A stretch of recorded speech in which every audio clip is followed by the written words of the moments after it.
The Puerto Rico government just made a massive change to this law, and it's going to change the way we invest in real estate on the island of Puerto Rico. I've done over 200 deals in Puerto Rico over the last 7 years as a real estate investor, but it's not just going to affect me and my bottom line, it's going to put more money in the hands of local real estate investors. And let me show you how to take advantage of it. Let me tell you about Law 132. This law was passed to stimulate housing on the island of Puerto Rico after the 2008 market crash. It does two big things. One, it exempts long-term rental income from Puerto Rico income tax. Guys, that's huge. And two, it exempts capital gains when you sell these properties as long as you bought during the right window. Today, we're focusing on the rental side of this law because this part is still active for local real estate investors, and it's about to be extended through 2040.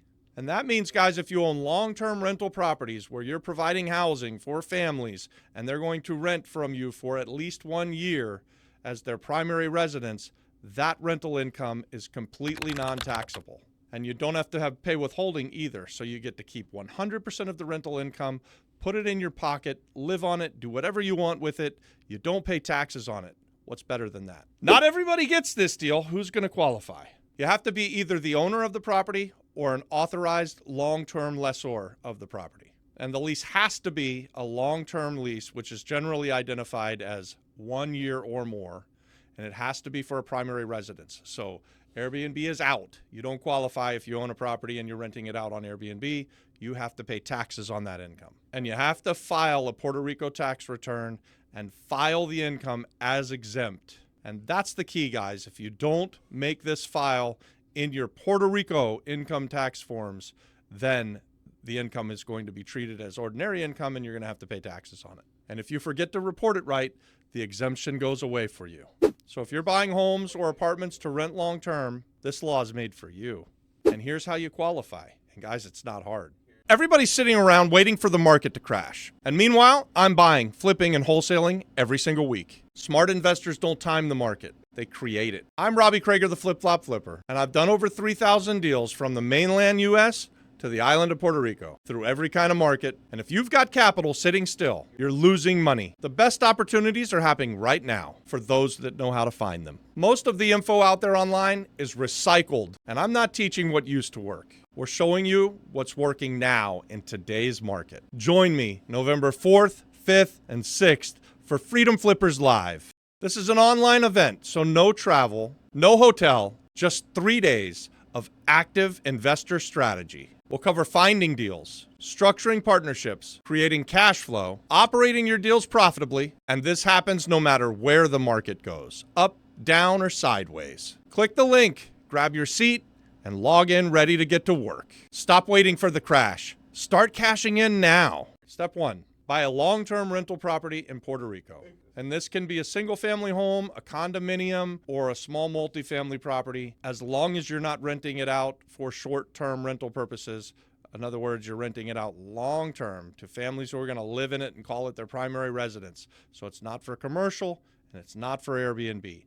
I'm going to repeat that again and again so that you'll get it through your thick skull. The next step is you're going to lease it to someone to actually live in it and do what the law is asking you to do, provide housing. And again, this is a 12-month lease or more, ideally. Step 3. So on your Puerto Rico tax return, you're going to report the rent and mark it as exempt under Law 132. That's it. No extra forms, no licensing. Just keep good records and make the reporting. If you do it right, you're going to see 0 income tax due on that rent. This is why this matters. This law gives you a massive head start. While investors on the mainland are paying 20 or 30% on rental income, you're able to reinvest every penny, compounding tax-free. Guys, it gets even better than that if you've been a homeowner for a long time. If you bought these properties that you can rent out long-term, if you bought them between 2010 and 2013 under Law 132 or under Act 216, your capital gains on the resale will probably be tax-free also. But the window is closed now moving forward. So the real play with Act 132 or Law 132, whatever the hell you want to call it, is rent these properties for a long term. You're solving the housing crisis on the island. We've got lots and lots of people who need a great place to live. If you can provide it, you can earn this money tax-free. And the best news is it's available to everybody. So we hear a lot on this channel that Puerto Rico provides all of these acts and these different things for people who are coming from off of the island, but they don't include the people on the island. Well, you keyboard warriors out there, if you're listening to me, this has been available for you since 2010, and all you had to do is follow the rules and rent your properties out for long term, and you got to collect the money and pay no tax. Wow, what's better than that?